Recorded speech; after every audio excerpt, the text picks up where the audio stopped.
Bienvenue sur Africa 24 dans cette nouvelle édition du Morning News au sommaire de l'actualité. La République démocratique du Congo a célébré ce vendredi Étienne Tshisekedi à travers un hommage populaire. Après plus de 2 ans d'attente, la dépouille de l'opposant historique est arrivée jeudi 30 mai 2019 à Kinshasa, la capitale. Le protocole de la libre circulation des personnes et des biens dans l'espace CEDEAO a 40 ans après son lancement. Où en est-on aujourd'hui? On fait le point dans ce journal. Et en Côte d'Ivoire, le bras de fer entre les bouchers et les responsables de l'abattoir de Port-Bouët rend difficile l'approvisionnement en viande sur les marchés d'Abidjan. Les ménages se plaignent notamment de la hausse des prix de cette denrée. La République démocratique du Congo s'apprête à tourner la longue page du décès d'Étienne Tshisekedi. Après plus de 2 ans d'attente, la dépouille du Sphinx de Limete est arrivée jeudi 30 mai à Kinshasa. Ce vendredi ont eu lieu une messe puis surtout un hommage populaire dans le plus grand stade de la capitale avant l'enterrement prévu ce samedi. Reportage de notre correspondant Jacques Mboka. La dépouille d'Étienne Tshisekedi est arrivée ce jeudi 30 mai à Kinshasa, accompagnée de sa veuve Marthe Tshisekedi. Plusieurs personnalités du pays, dont le président de la République Félix-Antoine Tshisekedi Tshilombo, accompagné de son épouse, se sont déplacés à l'accueil de la dépouille du leader Maximo. Un moment fort, partagé entre émotion, tristesse, mais aussi la joie. C'est plus le sentiment de joie parce que c'est après 2 ans que le corps est rapatrié aujourd'hui. Une journée chômée payée, donc reconnue par l'État. Ça fait très bien parce qu'on n'imaginait pas que la journée d'aujourd'hui pourrait être telle qu'elle est aujourd'hui. Une foule immense qui s'est amassée le long du boulevard Lumumba pour saluer l'arrivée de celui qui, vers les années 80, avec 12 autres parlementaires, avait bravé la dictature du maréchal Mobutu, ouvrant ainsi la voie du multipartisme qui se concrétisa plusieurs années plus tard. Nous sommes ici à l'aéroport pour accueillir les corps de notre héros national, l'esprit Étienne Tshisekedi Lumumba, qui a été déjà, ça fait 2 ans qu'il était décédé. Maintenant, il est de retour dans son pays.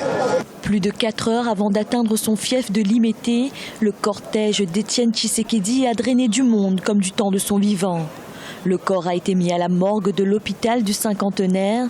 Après une exposition au stade des Martyrs pour des hommages populaires, les officiels, dont les chefs d'État africains et plusieurs autres personnalités, s'inclineront à leur tour ce 1er juin devant la dépouille de l'opposant historique congolais.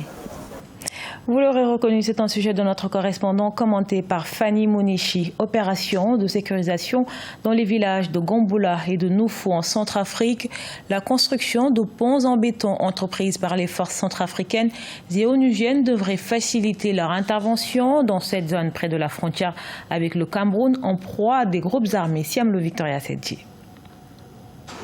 La MINUSCA, mission multidimensionnelle intégrée des Nations Unies pour la stabilisation en Centrafrique, finance la construction de ponts en béton pour faciliter l'intervention de ses troupes dans le pays. L'opération a eu lieu dans les villages de Gambula et de Noufou, près de la frontière avec le Cameroun. Ces régions, riches en or et diamants, font parfois l'objet de menaces par des hommes armés. This area from Gambula to Dilapoko.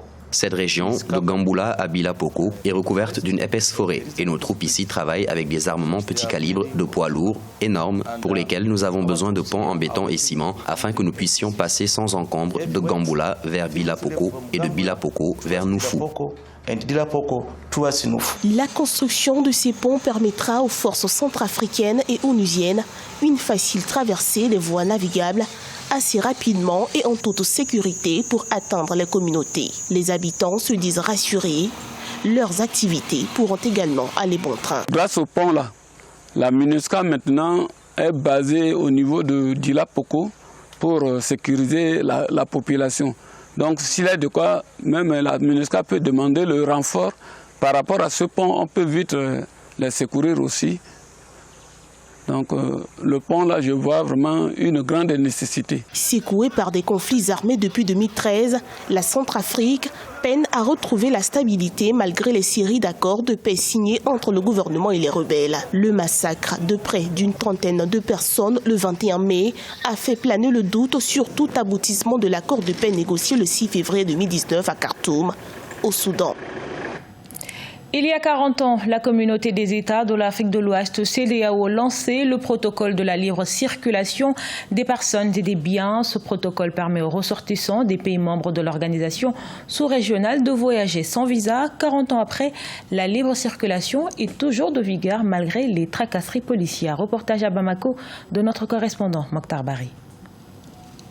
La communauté économique des États de l'Afrique de l'Ouest, créée le 28 mai 1975, constitue l'une des organisations sous-régionales citées en exemple en matière d'intégration. En effet, le 29 mai 1979 à Dakar, au Sénégal, les chefs d'État de la CEDEAO ont signé le protocole de la libre circulation des biens et des personnes. 40 ans après, la libre circulation est toujours en vigueur malgré quelques tracasseries policières. Il y a des acquis notoires.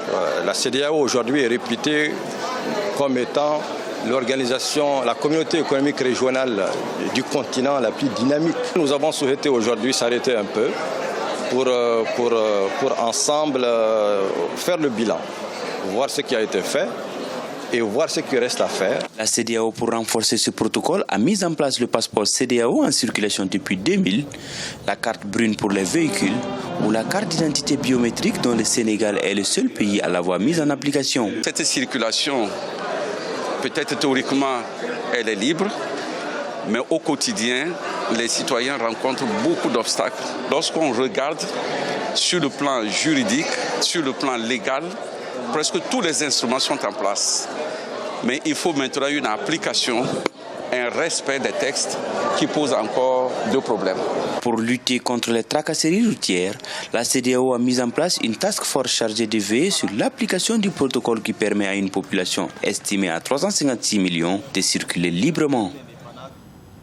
C'est un tournant pour le continent africain. La zone de libre-échange continentale est officiellement entrée en vigueur ce jeudi 30 mai 2019. L'atteinte du seuil minimum de ratification des 22 États étant atteint, à terme, ce marché commun va réunir plus d'1 milliard de consommateurs avec un produit brut combiné de plus de 3 000 milliards de dollars. Ange Bijono-Ménion. La zone de libre-échange continentale est désormais une réalité pour le continent africain. Grâce à l'atteinte du seuil minimum de 22 pays ratificateurs de son accord, elle entre officiellement en vigueur ce jeudi 30 mai 2019. Pour la Commission de l'Union africaine, il appartient désormais aux différents États de mettre en place les instruments d'appui nécessaires à l'application de cette zone. Il ne reste maintenant qu'à l'Union africaine et aux ministres africains du commerce d'achever les travaux sur les instruments d'appui visant à faciliter le lancement de la phase opérationnelle de la ZLECAf lors du sommet extraordinaire des chefs d'État et de gouvernement qui se tiendra le 7 juillet 2019. Pour rendre la zone de libre-échange continentale effective, les parties signataires de l'accord doivent remplir un certain nombre de facteurs, comme les concessions tarifaires sur le commerce des marchandises et le développement des infrastructures. L'objectif est de créer un espace économique continental exempt de barrières douanières et tarifaires. Pour l'opérationnalisation, il va falloir encore beaucoup de temps, à la mesure où les États membres ne disposent pas d'une solidité infrastructurelle suffisante, ni des ressources budgétaires suffisantes pour faire fonctionner de manière optimale une zone de libre-échange dans un contexte de libéralisation accrue au niveau mondial. Selon la Commission de l'Union africaine, la zone de libre-échange continentale se traduira par la création de marchés communs de plus d'1 milliard de consommateurs avec un produit brut combiné de plus de 3 000 milliards de dollars. Dans le reste de l'actualité, en Côte d'Ivoire, les ménages sont confrontés à la hausse des prix de produits alimentaires, notamment la viande. Cette hausse est liée aux difficultés d'approvisionnement en viande à Abidjan, en cause notamment un conflit entre les bouchers et les responsables de l'abattoir municipal de Port-Boué qui fournit les marchés de la capitale économique. Reportage de notre correspondant Olivier Conan. Renchérissement du coût des produits vivriers sur les marchés affectant le panier de la ménagère en Côte d'Ivoire. Les consommateurs se plaignent de la hausse des prix, notamment celui de la viande au marché de Yopougon-Mikao. Les prix sont très chers sur le marché. C'est très cher, 5 000 francs, mais tu rentres dans le marché, mais ça ne paie rien de bon. Tout est cher. Tout est cher. Mais on est obligé de faire avec, parce qu'on fait comment? On ne peut pas aller autre, on peut pas faire autrement. Avant, à l'abattoir, c'était à 1600, 1750.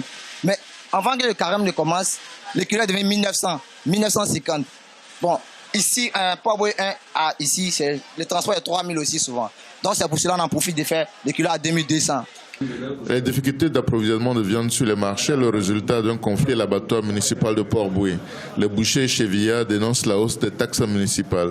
La taxe d'abattage, initialement qu'on payait à 3 000 francs, a été montée à 22 000 francs. Pour les petits ruminants, la taxe qu'on payait à 700 francs est passée à 3 500 francs.